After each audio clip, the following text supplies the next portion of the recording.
kapatid, bumuti ng panahon at sumikat na ang araw. Salamat naman po. Pero ayon sa Pag-asa, asahan pa rin na magiging malamig ang ating Disyembre. Lagi kasi tayong apektado ng frontal system, wind convergence, cold front, at kung ano pang weather system na ang dala, syempre, ay ulan. Pero bakit hanggang Disyembre meron yan? Mga epekto raw ito ng La Nina, sabi ng Pag-asa. Umexit na yan noong Hunyo pero muling nagparamdam pagpasok ng Nobyembre. Kaya naman ganito na lang ang pagsulpot ng mga ulan. Kung bakit may La Nina ngayon, sinusuri pa rin ng siyensya. Sa tayari ng Pag-asa, mukhang tatambay pa si La Nina hanggang sa Pebrero ng susunod na taon. Kaya mga kapatid, di malayang maging malamig at maulan ang pagbukas ng 2012. Karaniwan din malamig na ang simoy ng hangin na dala ng amihan sa gantong buwan. Pero ngayong taon, hindi pa rin kasing lamig, di ba? Dahil daw kasi yan sa La Nina, dominante ang easterly winds. Nakipagbunan ito sa amihan.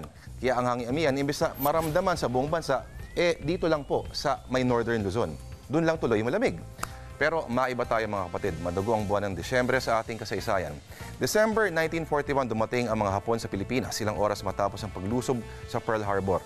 December 1942, dineklara ng Open City ang Manila. Ibig sabihin, hindi na kayang depensahan ito ng gobyerno. Fast forward December 2011 sa Manila Hotel, kahapon tila nagdeklara ng giyera ang pinakamataas na pinuno ng bansa sa pinakamataas na hukom ng pinakamataas na korte. At yan ang ulat pa noon. Sa ngayon, ako po, naghahanap ng away. Sino ba naman ang hindi magdududa sa tunay nilang hangarin? yan po ang ulat pa noon. Sa ngayon, ako po si Lord De Vera, nagtatanong, digmaan na ba to, Chong?